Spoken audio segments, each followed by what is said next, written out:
How's it going, everyone? Ethan at etrailer here today to talk to you about the RockyMounts MonoRail on our 2022 Toyota RAV4. The RockyMounts MonoRail is a two-bike platform style bike rack that holds onto our bikes right here with the wheel hook and another point of contact right down here with this wheel strap. So because it holds the bike by the wheel rather than the frame, it's going to be a good bike rack for your carbon fiber bikes or your alternative style bikes because there won't be any frame contact like I mentioned before. And it supports up to 60 pounds per bike, so it should be fine for any of your higher range mountain bikes. Another thing I like about this bike rack is that if you come down here and pull this blue lever, it allows you to tilt the bike rack towards you, and in doing so you can actually come around and access the cargo area. And as you can see, plenty of clearance, no real issues there. You can get into the back if you want to, change your shoes, get something out of the carrier, get a water, whatever you need to do.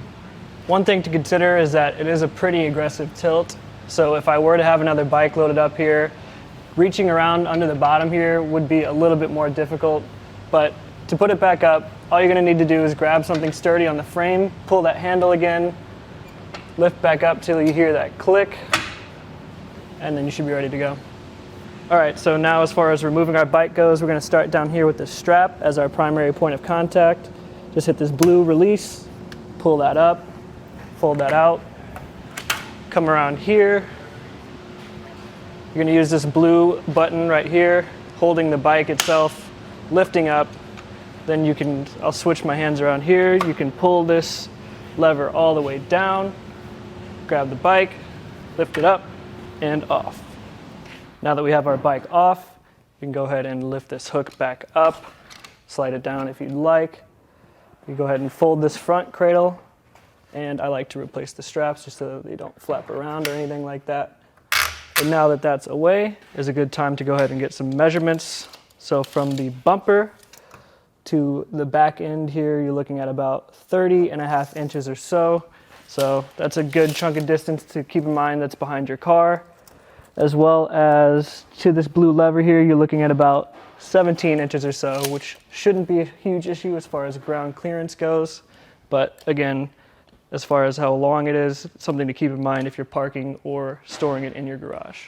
So now we're going to go ahead and fold this up and take a couple more measurements. So now that we're folded up, it's looking like from our bumper to our furthest point there, it's coming in at about 11.5 inches, and from our bumper to the closest point that it comes to our car is just about an inch, maybe an inch and a quarter. So it's something to consider that it is kind of close to your bumper, but shaking it, you don't get a lot of shake and play at all, so it's on there pretty good.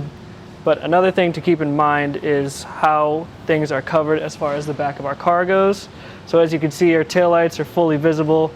License plate you can see pretty clearly. Our backup camera, you might come into play just a little bit, but I think even though it covers maybe the bottom of it, you still have a pretty wide view there. So coming down to our shank and our hitch here, the first thing I want to point out is this bolt that sticks out on the other side here that is actually able to be used with our chain lock. It comes keyed alike to the lock down here on our hitch. The hitch itself is using a 2-inch shank that's fitting into our 2x2-inch receiver tube, so plenty of support there. Overall, the RockyMounts MonoRail is a really solid choice for this car. I think it's a great fit. If you were to consider anything else similar, I would maybe look at the Kuat Sherpa.